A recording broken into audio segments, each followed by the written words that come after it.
नमस्कार मित्रों, एक बार फिर से बहुत बहुत स्वागत है आपका हमारी YouTube की ऑनलाइन क्लास में, जहां हम आज बात करेंगे। देखिए मित्रों, संस्कृत का बहुत सामान्य सा परिचय हम वर्णमाला तक पहुंचने से पहले कर रहे हैं और इसी कड़ी में हम आज बात करेंगे कुछ ऐसे वर्णों की जो आपने बहुत कम देखे होंगे, लेकिन वो अक्सर पूछे जाते हैं और पूछने की उम्मीद वहाँ से ज़्यादा होती है, प्रश्न बन सकता है। इसलिए आज हम बात करने वाले हैं मित्रों अयोगवाह वर्णों के बारे में। हमने इससे पहले की वीडियो क्लास में स्पर्श व्यंजन जाने, अंतस्थ व्यंजनों के बारे में बात की और ऊष्म वर्ण हमने जाने, लेकिन कुछ वर्ण ऐसे होते हैं जो संस्कृत की वर्णमाला में तो प्रयोग उनका नहीं हुआ है, लेकिन संस्कृत में उनका प्रयोग होता है। उन्हें कहते हैं हम अयोगवाह। पहले अयोगवाह को समझने से पहले आप योगवाह को समझेंगे तो बहुत आसानी रहेगी।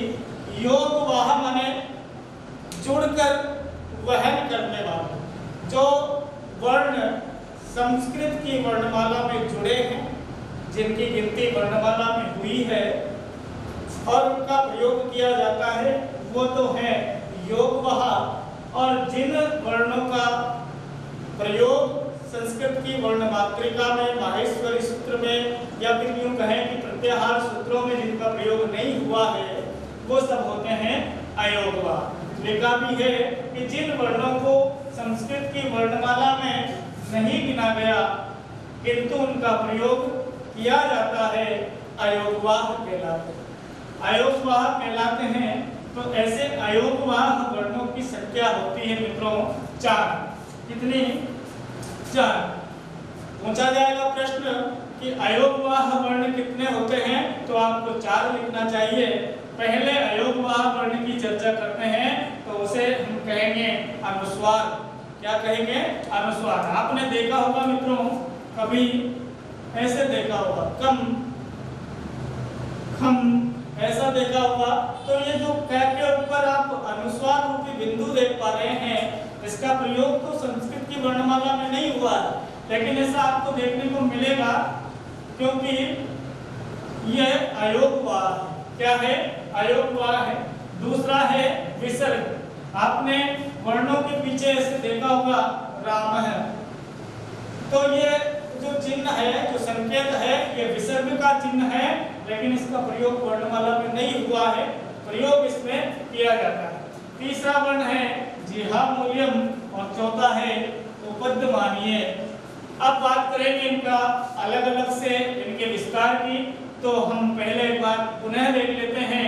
अयोगवाह माने ऐसे वर्ण जिनका प्रयोग संस्कृत की वर्णमाला में नहीं किया गया है, अयोगवाह कहलाते हैं। अयोगवाह 4 होते हैं और ये जो 4 अयोगवाह होते हैं, इनमें एक तो है अनुस्वार, एक है विसर्ग और तीसरा है जिह्वा मूल्यम और चौथा है उपद्यमानीय। बात करते हैं एक और इम्पोर्टेंट बात की इसी के अंदर, तो वो ये है कि इनका प्रयोग, इन सभी अयोगवाह वर्णों का प्रयोग हमेशा, इनका प्रयोग हमेशा स्वरों के ठीक बाद में ही किया जाता है।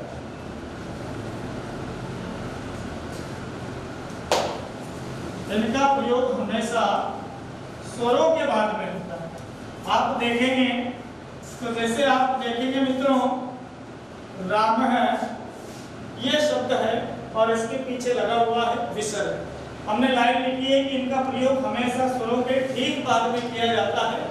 तो कैसे किया जाता है? हम ऐसे नहीं कहेंगे कि म में विसर्ग लगा, नहीं, म में विसर्ग नहीं लगा है। म के अंदर म में जो अ है उसमें विसर्ग लगा हुआ है। इसको देख लेते हैं। इस शब्द में क्या है? र है, र में आ है, फिर म है, म हलंत है और उसके बाद में अ है और अ में विसर्ग। अ में क्या है? विसर्ग है। तो इसका प्रयोग, विसर्ग का प्रयोग किसके ठीक बाद में हो रहा है? अ के बाद। चाहे आ के बाद में भी हो सकता है, ई के बाद में भी हो सकता है, ऊ के बाद में भी हो सकता है, ए ऐ ओ किसी के भी बाद में होता है, लेकिन हमेशा किसके बाद में होगा? स्वरों के बाद। अयोगवाह वर्णों का प्रयोग हमेशा स्वरों के बाद में ही किया जा सकता है। पहले अयोगवाह की बात करेंगे अनुस्वार की। हमने लिखा है अनुस्वार, विसर्ग, जिह्वा मूल्यम और उपधमानीय, ये 4 वर्ण जो है ये अयोगवाह कहलाते हैं और इनका प्रयोग हमेशा स्वरों के बाद किया जाता है। तो देखते हैं इनको अलग अलग तरीके से।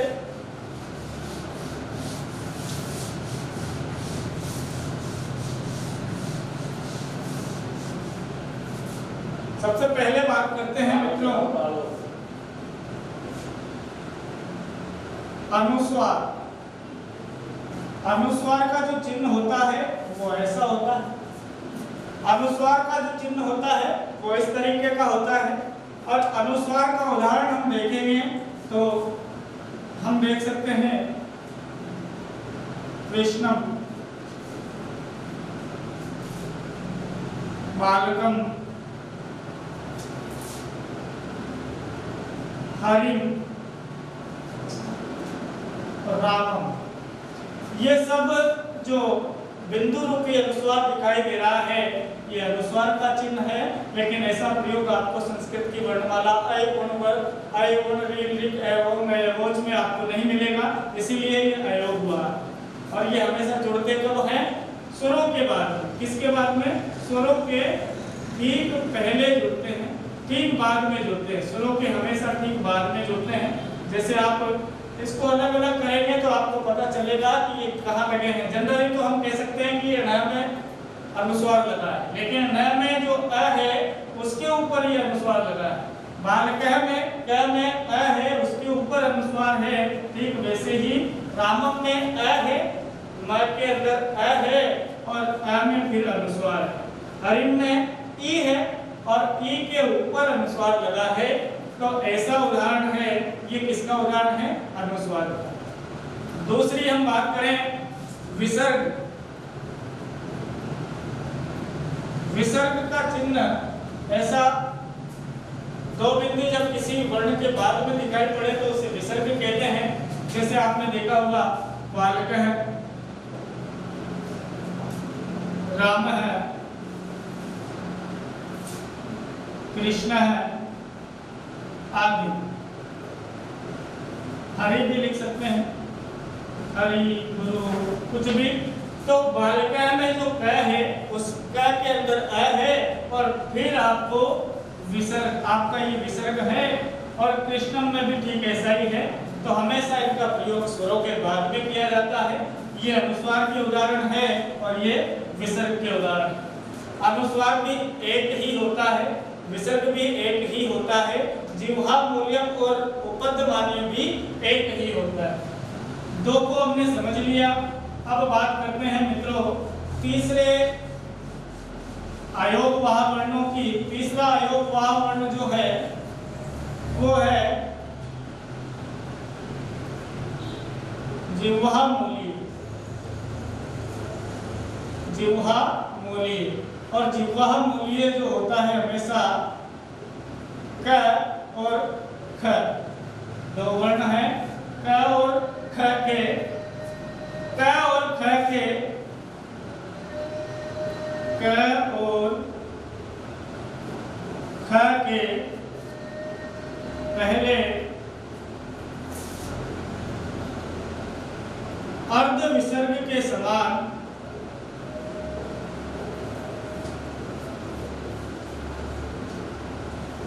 आकृति या चिन्ह को, आकृति या चिन्ह को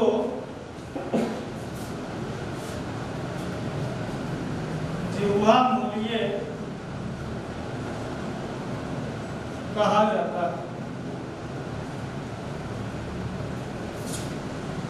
और एक बात, जिह्वा मूलीय वर्णों का उच्चारण जिह्वा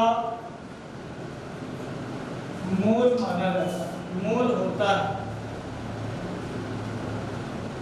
एक उदाहरण इसका देख लेंगे हम। बालक है क्रीडति, बालक है क्रीडति। एक और देख लेते हैं, बालक है खेलति। अब इसको समझ लेते हैं। जिह्वा मूल्य जो तीसरा अयोग हुआ है, इसमें हमने देखा कि क और ख के पहले, किसके, क और ख के पहले, केवल क और ख के पहले अर्ध विसर्ग के समान, माने आधे विसर्ग के समान ये विसर्ग है। इस विसर्ग को आधा इधर से काट देते हैं और आधा इधर से काट देते हैं, तो कुछ ऐसी आकृति बनती है। और ये आकृति किनके पहले होनी चाहिए, तो क और ख के पहले। क और ख के ठीक पहले अर्ध विसर्ग के समान आकृति या चिन्ह को जिह्वा मूल्य कहा जाता है। तो परीक्षा में सवाल आएगा कि क और ख के ठीक पहले आधे विसर्ग के समान आकृति को कहते हैं, तो आपको जिह्वा मूल्य कहना पड़ेगा। और पूछेगा कि जिह्वा मूल्य वर्णों का उच्चारण स्थान क्या है, तो जिह्वा मूल, जिह्वा की जड़, जहां से जिह्वा अपने कंठ से जुड़ी हुई है, वहां इसका मूल होता है। देखिए उदाहरण में आपको समझ में आएगा। लिखा हुआ है बालक है क्रीडति, बालक है क्रीडति।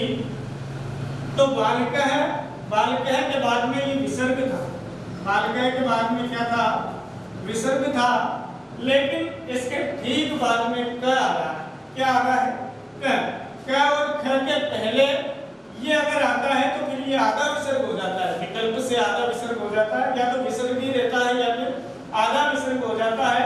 लेकिन अगर वो आपसे पूछेगा तो ऐसी आकृति बनाकर देगा कि रेखांकित पद में किस प्रकार का जो वर्ण है, ये वर्ण किस प्रकार का है, तो ऐसा अयोग हुआ, स्पर्श, अंतस्थ, उसमें ऐसा ऑप्शन में आपको देगा। तो ये विसर्ग था, चूंकि ये विसर्ग क के पहले आ रहा था, तो क के पहले आ रहा था, इसलिए ये विकल्प से क्या हो गया, उपपद जिह्वा मूल्य हो गया। क्या हो गया, जिह्वा मूल्य हो गया। ठीक ऐसे ही बालक है खेलति, तो ख के ठीक पहले जो विसर्ग आ रहा था, और ये विसर्ग लग किस में रहा था, क में जो अ है उसमें विसर्ग था। विसर्ग के बाद में ठीक सौभाग्य से ख था, और क और ख के पहले जब कोई अर्ध विसर्ग के समान आकृति दिखाई दे तो वो जिह्वा मूल्य कहा जाता है। और जिह्वा मूल्य वर्णों का उच्चारण स्थान जिह्वा का मूल माना जाता है। आपने सूत्रों में पढ़ा होगा, जिह्वा मूल्य से जिह्वा मूलम, ऐसा आपने पढ़ा होगा, तो आपको ये समझ में आया होगा। इसके बाद में हम मित्रों बात करते हैं, अंतिम जो हमारा वर्ण है उपपद मानिए अयोगवाह वर्णों को लेकर हमने वीडियो बनाया है, तो उम्मीद करते हैं कि आपको ये समझ में आएगा। अयोगवाह वर्णों की संख्या 4 होती है, अनुस्वार, विसर्ग, जिह्वा मूल्यम और उपपद मानिए। तो बात करते हैं हमारे चौथे अयोगवाह की, उसका नाम है उपपद मानिए, उपपद मानिए। और उपपद मानिए की एक कंडीशन है कि जब भी अर्ध विसर्ग जब भी प या फ के ठीक पहले आ जाए, प या फ के ठीक पहले, जैसे हमने उसमें लिखा था प या फ के ठीक पहले वाला विसर्ग भी विकल्प से उपपद मानिए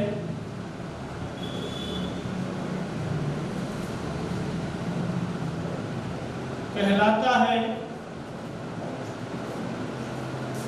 इसका उच्चारण स्थान, इसका उच्चारण स्थान ओष्ठ होगा। जैसे इसका उदाहरण देख लेते हैं। वृक्षाः पतन्ति, या फिर एक वचन में वृक्ष है फलति। वृक्षाः पतन्ति, वृक्ष पतन्ति ऐसा उदाहरण है। और हमारी परिभाषा है कि प या फ के ठीक पहले विसर्ग के ठीक पहले वाला विसर्ग भी विकल्प से उपपद मान्य हो जाता है। तो वृक्षा के बाद में विसर्ग था और ये विसर्ग ही प या फ के पहले आ गया, इसलिए आधा विसर्ग हो गया। तो ये प या फ के ठीक पहले आने वाला विसर्ग भी प या फ के ठीक पहले आने वाला विसर्ग भी विकल्प से उपपद मान्य हो जाता है। यानी प या फ के पहले आधे विसर्ग के समान कोई आकृति दिखाई दे तो वो होगा उपपद मान्य, और क और ख के पहले अगर ऐसा कि ऐसा ही दिखाई दे तो वो होगा जिह्वा मूल्य, और इसका उच्चारण स्थान मित्रों होता है औष्ठ। तो आप यूं कह सकते हैं कि जब आधा विसर्ग क या ख के पहले दिखाई दे तो उसे तो कहेंगे हम जिह्वा मूली, और यही आधा विसर्ग हमें अगर प या ख के ठीक पहले दिखाई दे तो इसे कहेंगे उपपद मानी, उपपद मानी। और आपने देखा कि जिह्वा मूल्यम का जो उच्चारण स्थान होता था वो होता था जिह्वा मूल, और उपपद मान्य का उच्चारण स्थान होता था ओष्ठ। हमने पढ़ा भी है जिह्वा मूल्य से जिह्वा मूलम और उपपद मान्य नाम ओष्ठ। प प प ब म जहाँ से उच्चरित होते हैं वहाँ से ही ये भी उच्चरित होते हैं, और जिह्वा मूल्यम से जिह्वा मूलम, जिह्वा मूल से इनका उत्पत्ति होती है। ये उदाहरण है, आप इसे समझ पाएंगे। तो मित्रों आज हमने अयोग भाग के बारे में बात की, हो सकता है यहाँ से प्रश्न पूछा जा सकता है। इसके बाद में मित्रों हम बात करेंगे माहेश्वर सूत्र की। माहेश्वर सूत्र की हम बात करेंगे तो इसमें हम आपको कम से कम 2 वीडियो आपको देखने को मिलेगी। 14 माहेश्वर सूत्रों को और उसके व्यवस्थित क्रम को आपको देखने को मिलेगा। तब तक के लिए आपको तब तक के लिए मिलते हैं नए वीडियो में। नए वीडियो को बहुत जल्दी हम अपलोड करेंगे, लेकिन हमें अपने कमेंट के द्वारा, अपने लाइक के द्वारा, अपने शेयर के द्वारा ये बताते रहिए कि आप किस तरह से हमारा ये प्रयास है, और अपने मित्रों को शेयर करते रहिए। मित्रों, नमः संस्कृताय, बहुत बहुत धन्यवाद।